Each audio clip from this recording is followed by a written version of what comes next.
तो ये बात आज से लगभग 11 साढ़े 11 साल पुरानी है।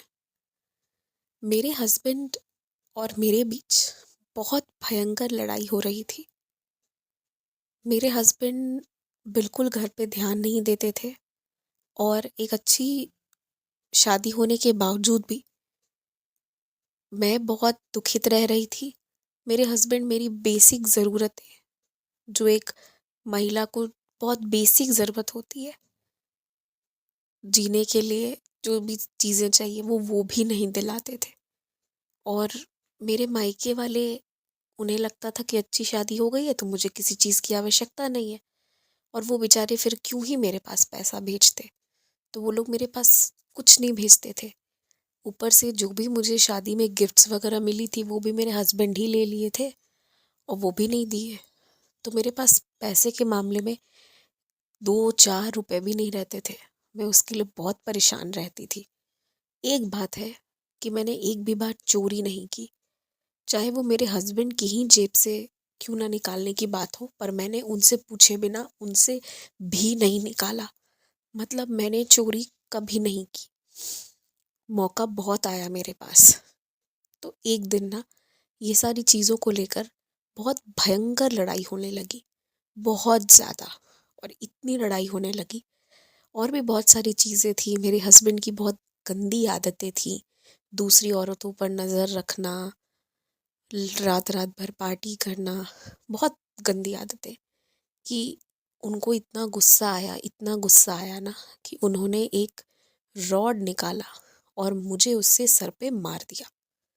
और जैसे ही उन्होंने मेरे सर पे मारा, मेरे सर से खून बहने लगा। मुझे चक्कर आने लगा और मैं चकराते हुए बेडरूम में अपने आधे बिस्तर पर और आधे ज़मीन पर जाकर लेट गई। मेरे हस्बैंड बहुत डर गए थे और वो बाहर ही से खड़े होके देख रहे थे। वो ना तो मुझे बचाने आ रहे थे और ना ही वो कुछ बोल रहे थे। वो एकदम चुप थे। ऐसा करने के बाद उन्हें रियलाइज़ हुआ कि उन्होंने क्या कर दिया है। और इधर मेरा दिमाग ही नहीं काम कर रहा था। तो मैं उनको कुछ भी क्या बोलती, मुझे अंदर से बस हो रहा था कि कोई मुझे बचाए, मेरी हेल्प करे, पर मुझे कुछ समझ आना बंद हो गया था। और इसके बाद मुझे सिर्फ इतना याद है, आधे बिस्तर पर लटके हुए मैंने देखा कि मेरे हस्बैंड बाहर ड्राइंग रूम में जाकर बैठ गए। और अगले 7-8 मिनट तक मुझे खून आता रहा, दर्द होता रहा और मुझे कुछ भी समझ नहीं आ रहा था। मैंने सिर्फ बाबा को याद किया। वो मेरे जीवन का, मुझे लगा, आखिरी समय है। मैंने सिर्फ बाबा को याद किया और कहा कि बाबा, अब मेरा समय हो चुका है, बस आप मुझे अपने संग में ले जाइए। और मैंने अपने पूरे परिवार की सलामती मांगी। और मेरे हस्बैंड जैसे गंदे इंसान के लिए भी मैंने कहा कि इनको सद्बुद्धि देना। और ये कहते हुए मैं बस बाबा को याद करने लगी और मैं लिटरली अपने मौत का इंतज़ार करने लगी। इतना ज़्यादा सर में दर्द था और धीरे धीरे कुछ भी दिखना मुझे बंद हो रहा था। इधर मेरे हस्बैंड का मुझे नहीं पता। मुझे सिर्फ उसके बाद इतना पता है कि बहुत समय के बाद, मुझे धुंधला इतना याद है कि मुझे गाड़ी में वो ले जा रहे थे। और इसके बाद मैं सीधे हॉस्पिटल बेड पर गई और मैं 6 दिनों तक कोमा में रही थी। इतनी भयंकर मुझे चोट आई थी।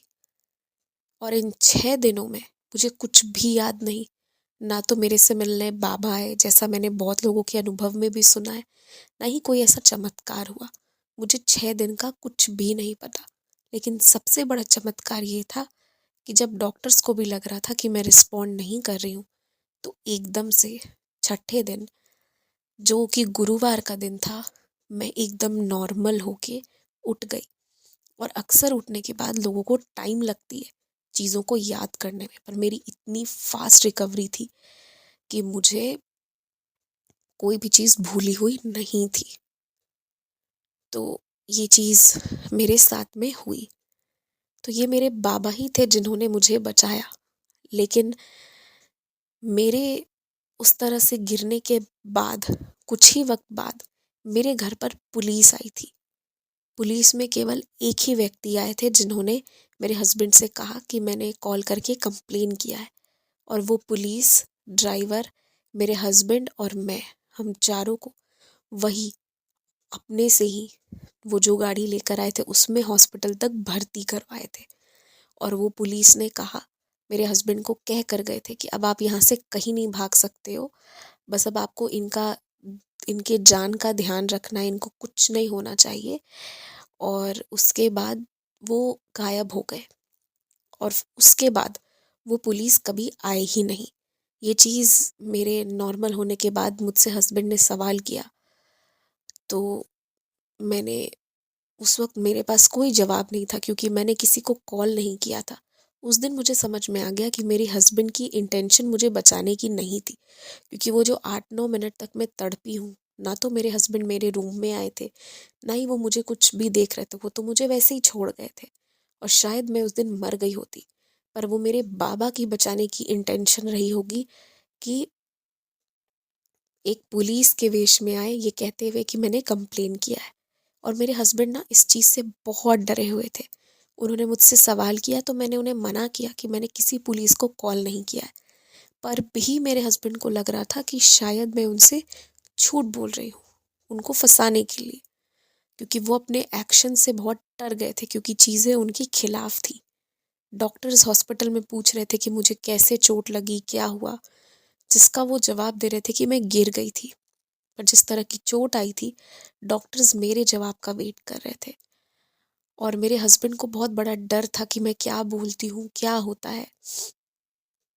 ऊपर से ये पुलिस का चक्कर, इसके वजह से एक पूरा मेरे हस्बैंड के मन में डर का माहौल था।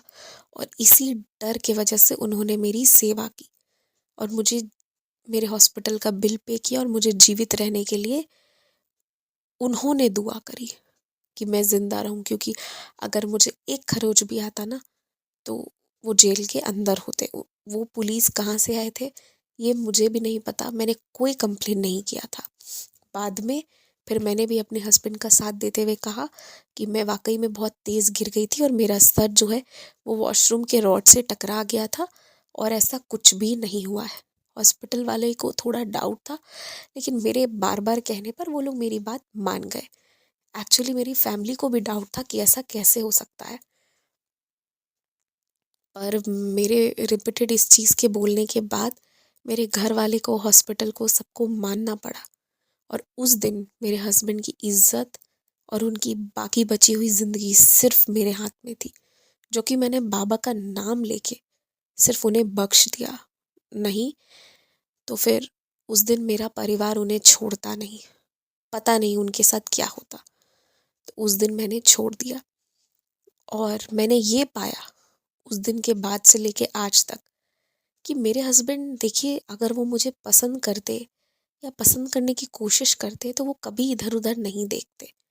ठीक है, वो मुझे कभी भी 100% पसंद नहीं करते थे, उनका बाहर में इंटरेस्ट था। लेकिन उस घटना के बाद ना उन्होंने फैमिली लाइफ में मन लगाया। उस घटना के बाद यह था कि उन्होंने कोशिश की मुझसे प्यार करने की, मेरे साथ ढंग से रहने की। उस घटना ने मुझसे ज़्यादा उनको झकझोर दिया कि ऐसा कैसे हो सकता है कि किसी पुलिस को हर एक चीज़ मालूम हो कि मैंने पहले क्या क्या किया हुआ है। उन्होंने मुझसे बहुत कसम, बहुत सौगंध लिए। उन्होंने मेरे फ़ोन चेक किया, सब कुछ किया। जब वाकई में उन्हें विश्वास हुआ कि मैंने ना अभी ना पहले कभी हमारे बीच जो भी हुआ था वो चीज़ बताई है, तब उनको विश्वास हुआ कि ये सिर्फ बाबा थे जो मेरे लिए खड़े हो गए थे और मेरे हस्बैंड कुछ नहीं कर पाए बाबा के सामने। उस दिन उनको उस श्री सच्चिदानंद सद्गुरु के शक्ति का एहसास हुआ, उन्हें डर हुआ बाबा का और उन्हें विश्वास भी हुआ बाबा के प्रति। उस दिन के पहले तक वो एक नॉर्मल इंसान थे, पर उस दिन के बाद अगर सही मायने में कहा जाए ना, तो वो साईं भक्त बन गए। मतलब मुझसे भी ज़्यादा ऑनेस्टी के साथ आज के डेट में वो साईं भक्ति करते हैं। और जैसे ही वो साईं भक्ति करने लगे ना, इन्होंने अपने सारे रिश्ते, स्पेशली हमारे रिश्ते, इसको सुधारा। अपने पेरेंट्स के साथ, मेरे पेरेंट्स के साथ हर रिश्ते को सुधारा और सुधार भी रहे हैं। जो गलती इन्होंने 20-20 साल पहले की वो सब भी ठीक कर रहे हैं धीरे धीरे।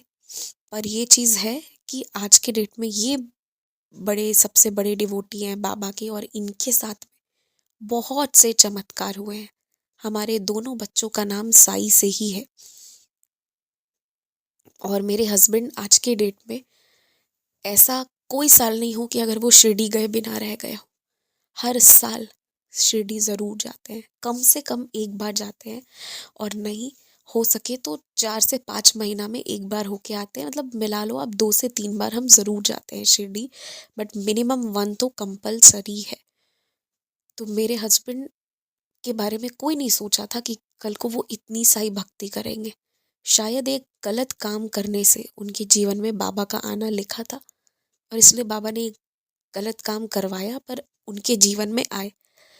जब मेरी शादी हुई थी ना, और वो जो मेरे 5-6 साल का फेज़ था, 6 साल का लगभग, जिसमें मेरे हस्बैंड मेरे साथ बहुत मिसबिहेव करते थे, तो उस समय मुझे कभी नहीं लगता था कि कोई चीज़ ठीक होगी।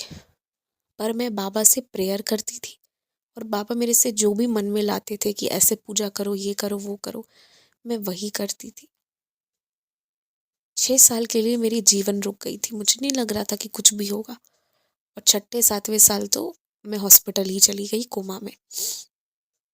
लेकिन उसके बाद मेरे घर पे भी सवेरा हुआ, मुझे भी खुशी मिली, मेरे हस्बैंड भी चेंज हुए, और ये बहुत बड़ी बात होती है। किसी इंसान का बदलना बहुत बड़ी बात होती है। इससे आप ये सोच सकते हैं कि वो पुलिस के रूप में जब बाबा आए, कुछ ही देर का कॉन्वर्सेशन पर क्या ऐसा वो बोले कि मेरे हस्बैंड पूरी तरह बदल गए। इसीलिए कहते हैं कि जनरली हम लोग कभी एक्सपेक्ट नहीं करते कि हमारे दिन बदलेंगे या कुछ होगा, लेकिन अगर हम बाबा पे भरोसा करते हैं ना, तो कभी कभी अनएक्सपेक्टेड कुछ ऐसा ही हो जाता है ना, जो हम में से कोई नहीं सोचा होता है कि अच्छा ऐसा भी कुछ हो सकता है। इसीलिए हमेशा बाबा पे भरोसा रखना चाहिए। इसके साथ मैं एक मेरे हस्बैंड के साथ रिसेंटली हुई बहुत बड़ी लीला आप लोगों को बताती हूँ। हुआ ये कि मेरे हस्बैंड के ऑफिस में जो भी चीज़ें खरीदी गई थी, वो इनके सीनियर ने अपने उसके लिए खरीदा, प्रॉफिट के लिए। और जब इंस्पेक्शन हुआ तो ये चीज़ें निकल के सामने आई। तो मेरे हस्बैंड के बॉस ने इन पे आरोप लगाते हुए फेक सिग्नेचर्स इनके डॉक्यूमेंट में प्रोड्यूस करवाए कि इन्होंने वो चीज़ करी है, और इनके ऊपर एक्शन लेने की बात आ गई। इनको भी समझ नहीं आ रहा था कि इन्होंने तो ना लिया है ना साइन किया है, फिर इनकी सिग्नेचर कैसे है। और हर एक जगह इनका साइन, इनकी गलती नज़र आ रही थी। ये बस बाबा की पूजा करते रहे और खूब रोए, खूब रोए। और बाबा से बस हम लोग यही विनती कर रहे थे कि बाबा जब आप ऑफिस में थे तो ऐसा कैसे हो सकता है, हम ऐसे कैसे फंस गए। हम लोग बहुत टेंशन में थे, और हेडक्वार्टर से भी लोग आ रहे थे इन्वेस्टिगेशन के लिए, और उसके बाद जो है इन पे क्रिमिनल चार्जेस लगने वाला था। तो इनके जो बॉस है ना, उनको इन्होंने बहुत बोला। तो उन्होंने कहा कि देखो तुम्हारे सिग्नेचर, और वो एकदम सीधे साधे बनने की कोशिश करने लगे। और उन्होंने इनको मतलब ये कुछ भी चीज़ पहचानने से इनकार कर दिया। सबसे बड़ी बात है कि वो फेक सिग्नेचर्स इनके कहाँ से लेके आए थे, जबकि परचेज उनके किया हुआ था, उनकी साइन पे किया हुआ था। सब कुछ हो गया। जिस दिन फाइनली इंस्पेक्शन होने वाला था, उस दिन एकदम से सारे डॉक्यूमेंट्स बदले हुए थे, और उन सारे डॉक्यूमेंट्स पे ओरिजिनल डॉक्यूमेंट्स थे। मतलब अभी तक एक एक करके जहाँ से बात निकल के आ रही थी और जो डॉक्यूमेंट्स दिखाई जा रही थी, वो मेरे हस्बैंड की साइन की हुई थी, जिसके वजह से सभी लोग बहुत आश्चर्य में थे। और इसके बाद जो डॉक्यूमेंट्स मिसिंग थी, जिसके वजह से लिंक नहीं मिल पा रहा था, जिसके वजह से ये मैटर डिले हो रहा था इन्वेस्टिगेशन में, वो सारे डॉक्यूमेंट्स जिस दिन मिले, सब कुछ जिस दिन मिला, उस दिन ना 2 फाइल मिली। एक फाइल मेरे हस्बैंड की साइन की हुई, और एक ओरिजिनल फाइल मिली। ठीक है। और इन्वेस्टिगेशन करने पर पता चला कि ओरिजिनल सिग्नेचर्स बॉस के थे, और उन्होंने एक फ्रॉड इनके उसका करवा के रखा था। तो इस तरह से बाबा ने ना मतलब मेरे हस्बैंड को बचा लिया, नहीं तो वो फंस जाते। नौकरी जाती, वो तो जाती, कोई बात नहीं, दूसरी भी मिलती, लेकिन लाइसेंस कैंसिल होना या कुछ भी ऐसा वैसा होना, केस चलना आपके खिलाफ, तो ये फिर बहुत बड़ा टेंशन होता। तो वो जो ओरिजिनल डॉक्यूमेंट्स थे ना, वो तो उन्होंने ऑफिस में भी नहीं रखा था। मतलब वो खुद ही हैरान है और वो खुद मेरे हस्बैंड को पूछते हैं कि तुम कहाँ से लेके आए वो डॉक्यूमेंट्स, वो मैंने ऐसा छुपा के रखा था, किसी को नहीं मिल सकता था। इसका जवाब ना तो हमारे पास है, ना मेरे हस्बैंड के पास है। इसका जवाब सिर्फ साईं है। पर हाँ, अगर बाबा नहीं होते तो बहुत गलत हो गया होता। एंड ऑफ द डे अब मेरे हस्बैंड जो हैं, उन्होंने वो अपना काम अच्छे से कर रहे हैं, और जो बॉस थे उनको तो बिल्कुल हटा दिया गया है। और एंड ऑफ द डे हम और केयरफुल हो गए हैं कि हम क्या डॉक्यूमेंट, क्या हो रहा है, क्या कर रहे हैं। और कभी कभी ना हमारी कोई गलती नहीं होती है, बस हम फंस जाते हैं। तो हम वहाँ कुछ नहीं करना है, हमें बस बाबा को ध्यान करना है। तो खैर मेरे हस्बैंड को बाबा ने बहुत बड़े प्रॉब्लम से बचाया, वरना पता नहीं क्या होता। तो बस इसीलिए बस बाबा के ऋणी रहिए, बाबा का ध्यान रखिए, बाबा में रहिए, बाबा सब पार लगा देंगे। जय साईनाथ।